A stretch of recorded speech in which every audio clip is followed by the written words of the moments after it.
Buenas noches, mis hermanos, Iglesia de Dios, les bendigo en esta noche. Una vez más glorifico a Dios por sus vidas, por guiarlos a estudiar la palabra, por sostenerlos en estos tiempos desérticos. Cuidado con desmayar, no dejen de alimentarse con la palabra que en verdad es nuestro principal alimento. Esta noche quiero que tomemos otra porción para estudiar lo que Dios nos quiere decir. El título para esta noche es ¿qué esperan para regresar a mí? En el libro de Jeremías, en el capítulo 3, esta mañana les puse como tarea leerse ese capítulo y encontrar todo lo que el Señor allí nos manda a decir, y encontré unos aportes muy llenos de bendición que me bendijeron, y yo sé que bendicen a los que los leen. Y los que no han leído el capítulo, pues pueden ponerse al día leyendo todo el capítulo 3. Hoy nos vamos a centrar en el versículo 12 al 15 del capítulo 3 de Jeremías, y lo voy a leer en la traducción del lenguaje actual. Ustedes lo pueden leer en su versión Reina Valera o en cualquiera que tengan. Dice: ve y proclama estas palabras al norte y di: regresa, infiel Israel, declara el Señor, no te miraré con ira, porque soy misericordioso, declara el Señor. No guardaré rencor para siempre. Solo reconoce tu iniquidad, pues contra el Señor tu Dios te has rebelado.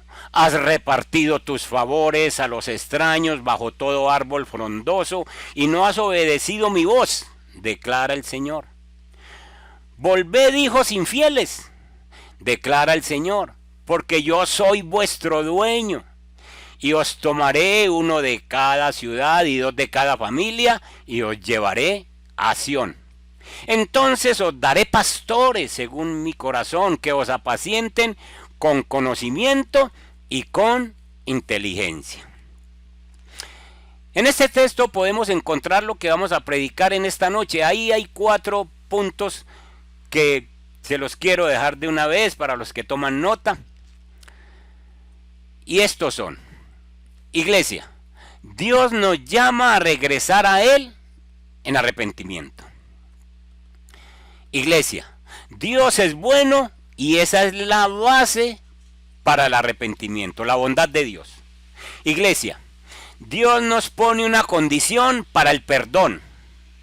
Y último, Iglesia, hay una promesa para el pueblo que verdaderamente se arrepiente. Estamos viviendo tiempos muy complicados, mis hermanos. Y esto es para todo el mundo. Y la iglesia no se ha quedado libre de este tratamiento que está dando Dios. Sin lugar a dudas, las enfermedades, las infecciones, las descompensaciones físicas, los virus y demás padecimientos de la humanidad son el fruto de que vivimos en un planeta caído. Pero cuando un padecimiento de estos se convierte en un problema de alcance mundial que paraliza no solamente las actividades de todas las naciones, sino que también paraliza las actividades de la iglesia, entonces nosotros tenemos que hacer una reflexión seria y tenemos que preguntarle a Dios: entonces, ¿la iglesia qué? Pensemos cuál podrá ser el mejor mensaje de Dios que quiere darle a su pueblo en este tiempo. Miremos la realidad del momento. Dios a nosotros nos ha ordenado que nos congreguemos. Allá en Hebreos capítulo 10, 25 dice que no dejemos de congregarnos. No podemos hacerlo. No podemos hacerlo ahora. Dios nos ha dado la orden de celebrar la Santa Cena. Primera de Corintios 11:23. Ahora tampoco podemos hacerlo con regularidad. No es prudente reunirnos. Dios nos ha mandado a ser discípulos en Mateo capítulo 28. Dios nos ha mandado a alabarle en medio de la congregación y tampoco podemos. Entonces, ¿de quién salió esa orden? ¿De los mandatarios? ¿De los gobernantes? No, mi hermanos. Esa es una orden directa del trono, del Todopoderoso, de nuestro Dios. Cuando nosotros miramos la realidad, hermano, debemos entender que Dios no fue que mandó la iglesia para vacaciones. Cuidado, hermanos, que lo que realmente estamos viendo es una iglesia bajo disciplina. Hermanos, la palabra de Dios sí está saliendo por medio de internet y todo lo que Dios nos permite hacer. La palabra de Dios sigue moviéndose porque la palabra de Dios nunca va a ser encadenada, hermanos. Pero la vida de la iglesia, ¿qué? El compañerismo, los hermanos, aquellos testimonios, cuando los contamos unos entre otros. Sale un sermón, sale una predicación, pero la vida de la iglesia la necesitamos, la añoramos. Como es Dios que el que controla todos los eventos de su universo, entonces nosotros debemos concluir que es Dios quien ha sometido su iglesia en estas condiciones. Porque es que Dios a nosotros nos pone más cuidado que al mundo entero. Nosotros, dice la palabra, en Primera de Pedro capítulo 4, versos 17 y 18, lo pueden buscar. Dios mira primero su iglesia. La iglesia es como el termómetro que Dios tiene para mirar cómo está el mundo. Y si la iglesia no está bien, ¿qué esperamos del mundo, hermanos? Primera de Pedro capítulo 4, 17 y 18 dice: porque es tiempo de que el juicio comience por la casa de Dios, por nosotros. Y si primero comienza por nosotros, ¿cuál será el fin de aquellos que no obedecen al evangelio de Dios? Y si el justo, escuchen, y si el justo con dificultad se salva, ¿en donde aparecerá el impío y el pecador? El juicio empieza por casa. Jeremías 3 nos hace ver la necesidad que el pueblo de Dios tiene de enderezar sus caminos antes de que sea demasiado tarde. Situémonos en el contexto del pasaje. Israel es un pueblo que está dividido en dos. El reino del norte, llamado Israel, con 10 tribus, y el reino del sur, llamado Judá, con solo 2 tribus. Israel se apartó, se llenó de ídolos, se apartó del templo, están allá en Samaria, y Judá se queda aquí abajo donde está el templo. El pecado principal de los dos reinos, tanto el del norte como el del sur, fue la idolatría, acompañada de una aberrante inmoralidad sexual. Hasta el punto que Dios lo llamó adulterio a esa infidelidad que ellos cometieron, porque sí tenían muchas situaciones pecaminosas donde se pervirtieron totalmente. En Jeremías capítulo 3, verso 1, Jeremías escribe diciendo que si alguno dejare su mujer y yéndose ésta de él, se juntare a otro hombre, volverá a ella más. ¿No será tal tierra del todo amancillada? Tú pues, dice el Señor, has fornicado con muchos amigos, mas vuélvete a mí, dijo Jehová. Está comparando entonces la idolatría con un adulterio donde el pueblo de Dios, en aquel tiempo Israel, y nosotros hoy, la iglesia de Dios, sencillamente adulteramos al irnos tras otros dioses, porque Él es nuestro Dios, Él es nuestro Señor, Él es nuestro dueño. Ezequiel capítulo 16, verso 25 también hace alusión a ese adulterio. Ustedes lo buscan en casa. Dice, en toda cabecera de camino te edificaste tu lugar alto, e hiciste abominable tu hermosura. Te entregaste a todo lo que pasaba, y multiplicaste tu prostitución. El pueblo tenía altares en cada montaña y debajo de cada árbol. A cada acto de adoración de estas, de idolatría, Dios lo llama fornicación y adulterio. Es decir, que lo único con lo cual Dios pudo comparar la idolatría fue con el pecado de fornicación y de adulterio.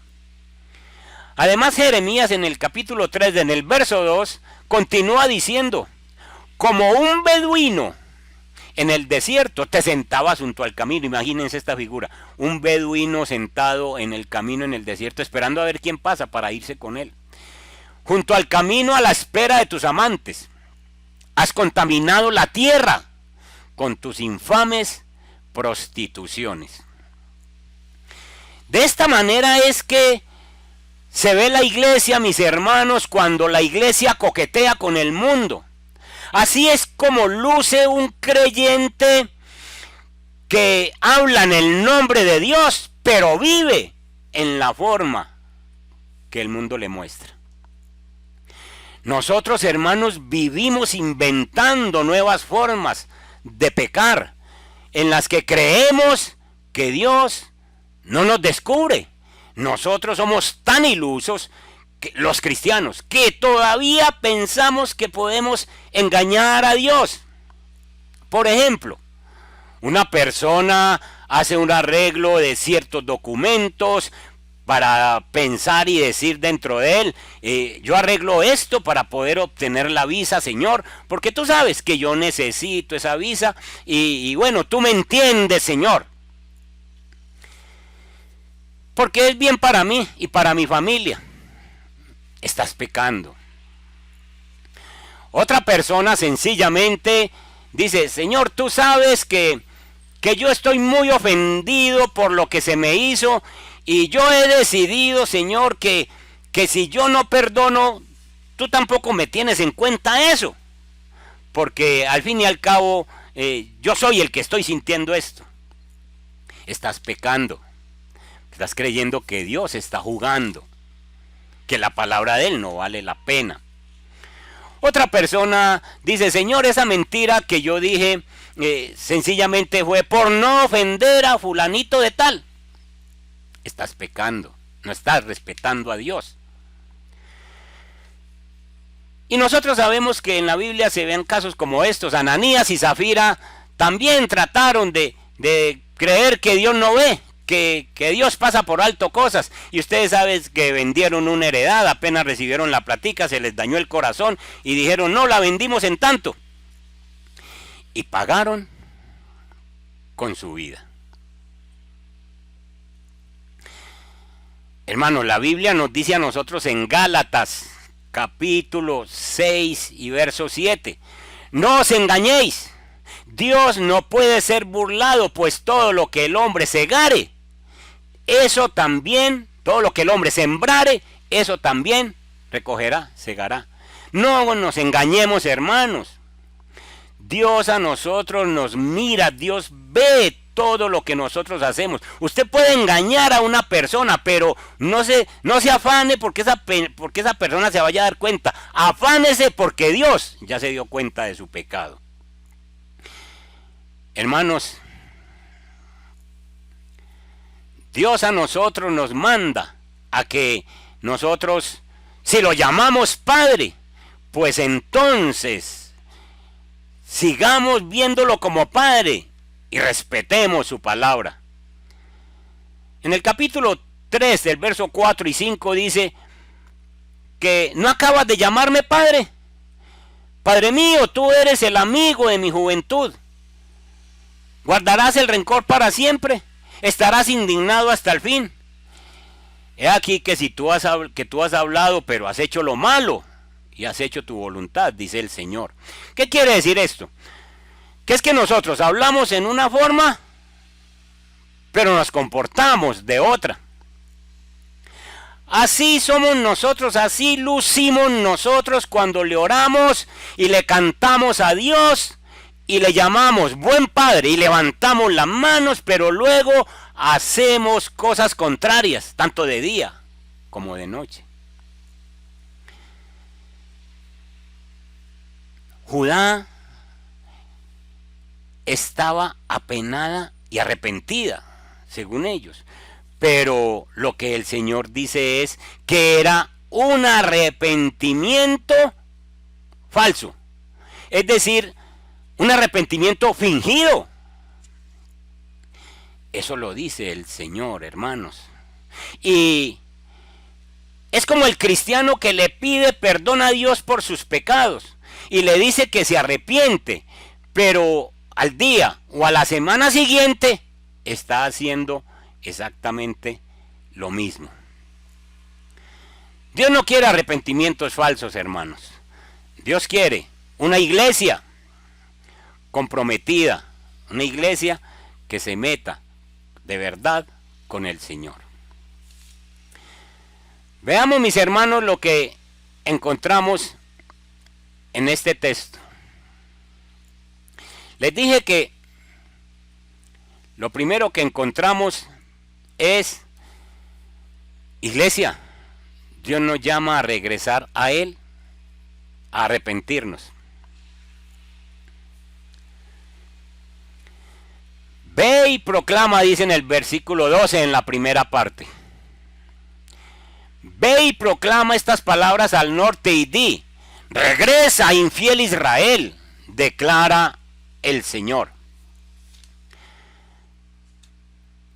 Jeremías lloraba por la condición espiritual del pueblo, que nunca había querido arrepentirse.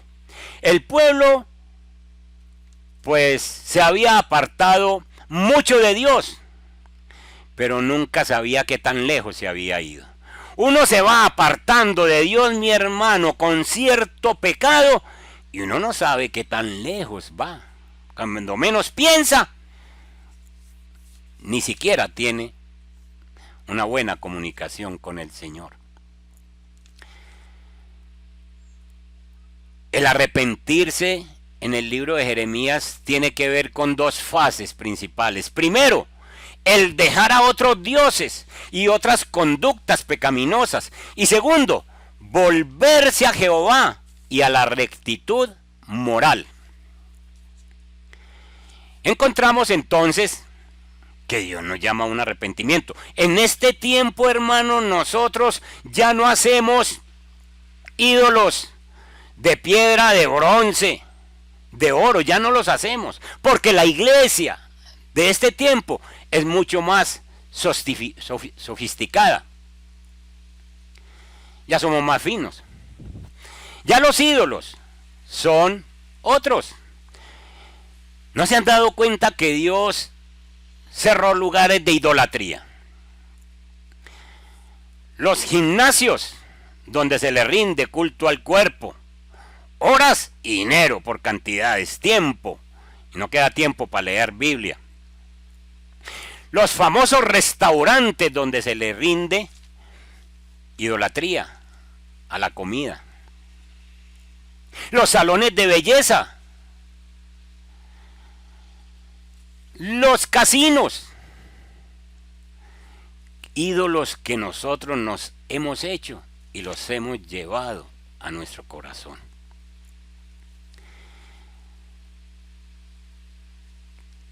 Hay que cambiar conductas. Hay que dejar conductas pecaminosas.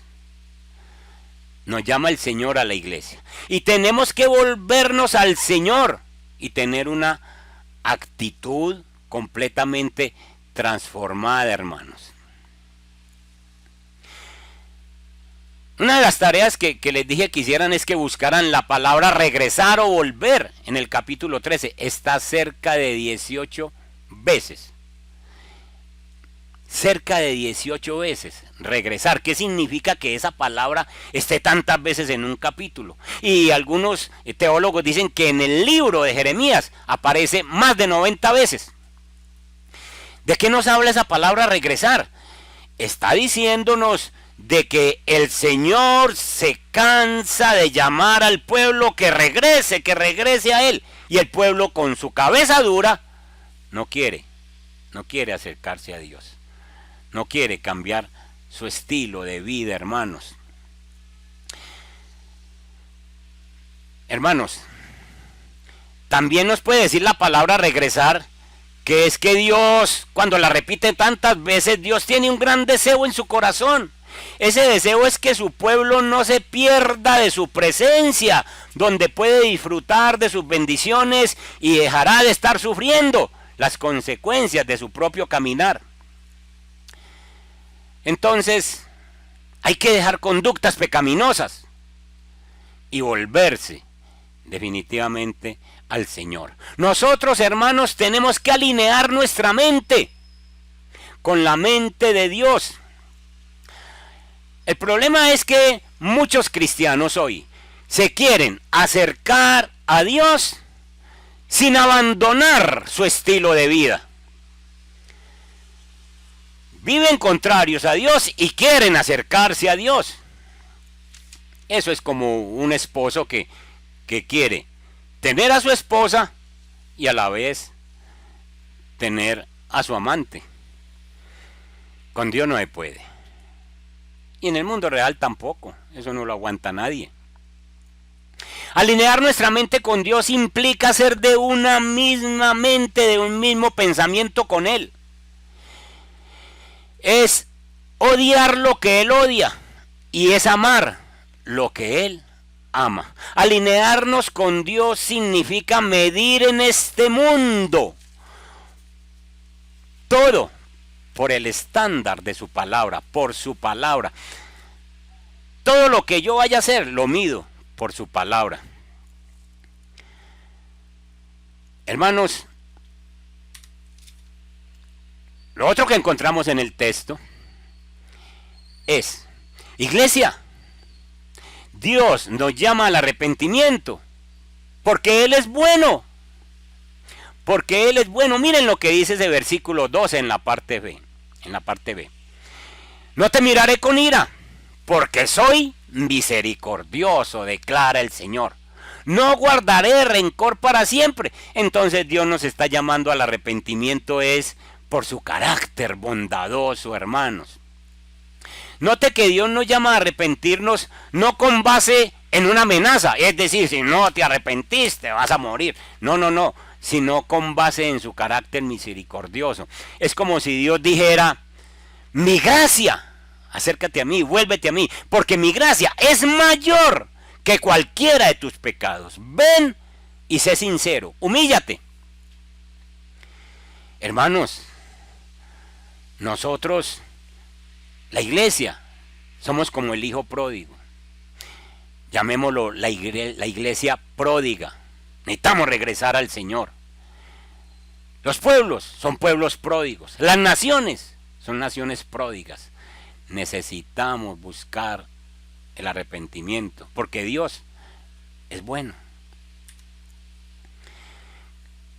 Tercer aspecto que encontramos en el texto. Iglesia, mis hermanos, Dios nos pone una condición para el perdón. Miren el versículo 3:13. Solo reconoce tu iniquidad. O en la otra versión, reconoce tu maldad. Pues contra el Señor tu Dios te has rebelado. Reconozca su rebeldía. Dice, has repartido tus favores a los extraños bajo todo árbol frondoso, y no has obedecido mi voz. La promesa del perdón exige que nosotros, hermanos, admitamos en nuestros corazones, en nuestra mente, en nuestro ser, admitamos que nosotros le fallamos a Dios todavía. Nosotros tenemos que aceptar nuestra culpa. El verdadero arrepentimiento requiere de un verdadero reconocimiento de que nuestra conducta es pecaminosa y que nadie más es responsable que yo mismo. Cuando nosotros admitimos nuestra iniquidad, dejamos de culpar a otros y dejamos de justificar, de ocultar, de negar o de minimizar nuestro pecado, porque tenemos esa costumbre. Nosotros pecamos, inmediatamente miramos al otro, a la persona que está cerca, al que podamos coger de una y decir, por culpa suya. Esto ocurre diario. Y esta es una bendición que el Señor nos esté hablando a la iglesia a esta hora. Deje de estar mirando a la otra persona para echarle la culpa de lo que usted tuvo parte. Puede haber tenido el 50 y el 50%, pero usted necesita reconocer la suya, y decirle al Señor, yo reconozco mi parte del pecado, Señor. Y entonces, este arrepentimiento, cuando es sincero, entonces inmediatamente tiene que tener una evidencia. Se supone que si yo me echo la culpa, reconozco la culpa de mi pecado, entonces también tiene que haber un cambio en mi mente, que resulta en un diferente estilo de vida, hermano, un diferente estilo de comportamiento y de hábitos. Así se evidencia que usted sencillamente sí aceptó su culpa y de verdad se arrepintió. Hermanos, iglesia, esa condición para el perdón nos faltaba hacerla. Decir, Señor, yo sí tuve culpa en eso y perdona mi parte en este pecado. El creyente entonces comienza a pensar diferente. Empieza a pensar cómo agradar a Dios después de que tiene un verdadero arrepentimiento. Comienza a moverse en la dirección de Dios porque ya no quiere estar lejos de Dios. Entonces regresa a Dios. Si la motivación es realmente darle la gloria a Dios, entonces en nosotros habrá una disposición de arrepentirnos de cada pecado del cual caemos en cuenta. Inmediatamente sabemos que esto nos llegó o que lo cometimos y estamos dando gloria a Dios. Cuando después de arrepentirnos, usted o yo, seguimos coqueteando con el mismo pecado y andando por el mismo camino, entonces tu arrepentimiento o mi arrepentimiento no fue genuino. Y no vaya a creer que el Señor le va a perdonar. Es que el Señor, como Él es sabio, Él perdona. Es cuando sabe que tú sí te apartarás en los próximos días de esa práctica dañina.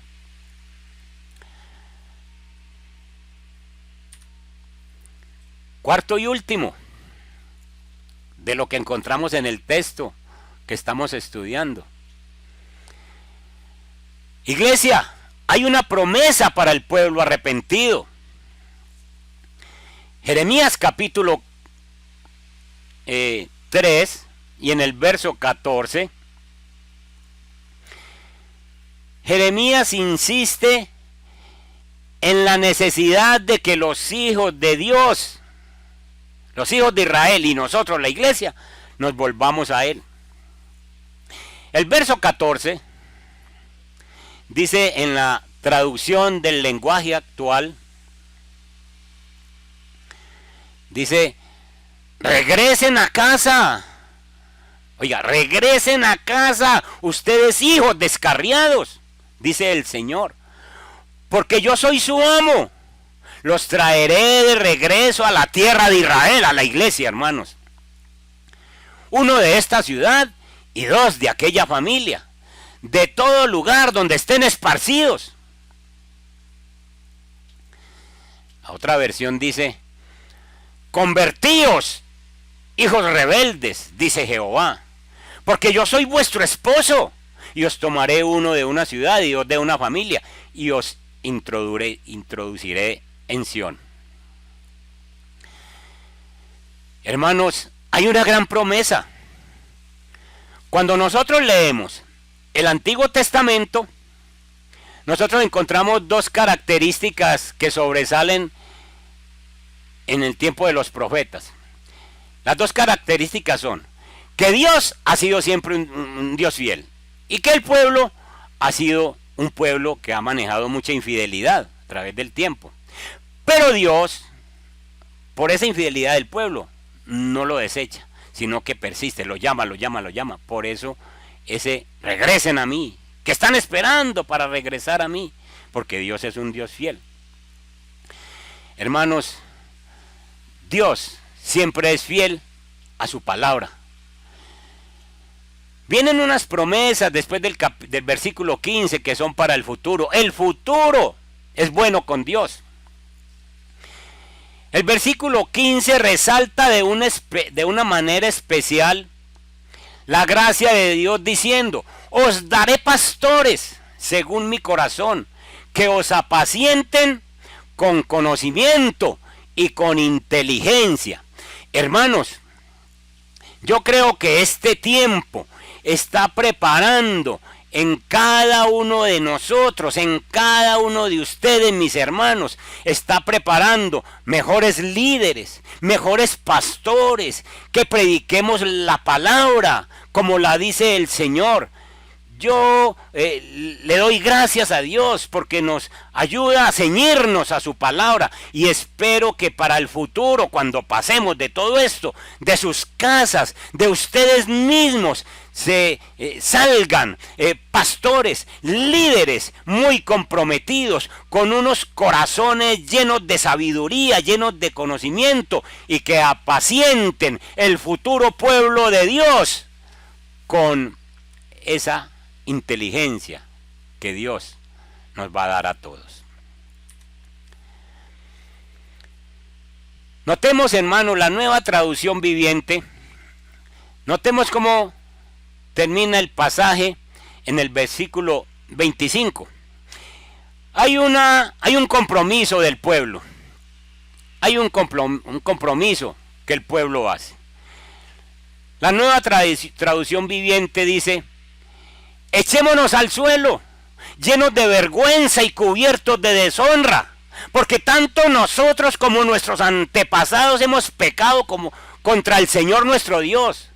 Desde la niñez hasta el día de hoy nunca le hemos obedecido, hermanos.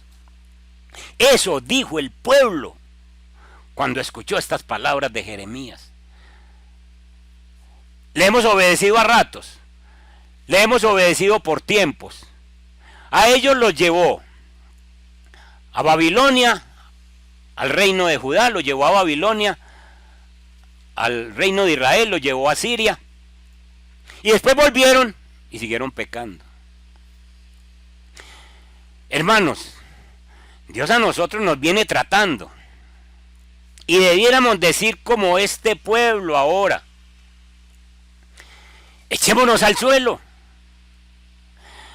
llenos de vergüenza y cubiertos de deshonra, hemos pecado.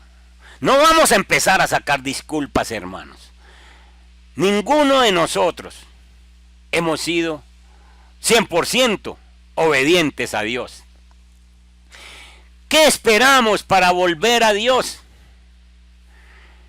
¿Qué esperas para volverte a Dios?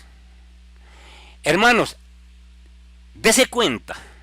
La iglesia cristiana es la marca, es el termómetro, es la que marca la pauta para el mover del Señor en el mundo. El juicio empieza por casa. Entonces, hermanos, es necesario que nosotros nos miremos como iglesia que somos. Reparemos lo que haya que reparar. Confesemos lo que haya que confesar. Acuérdense de Sodoma y Gomorra. ¿Qué esperaba Dios para no destruir a Sodoma y a Gomorra? Los justos. Y ustedes ya saben la historia. Los justos marcaban la pauta para impedir el juicio de Dios. La iglesia no está en vacaciones, hermanos.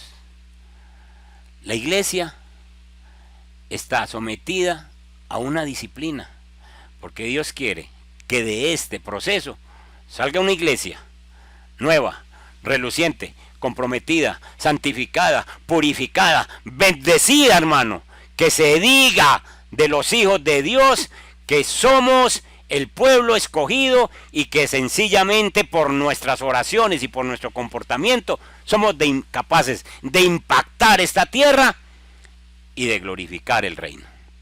Dios me les bendiga. Nos vemos, mis hermanos.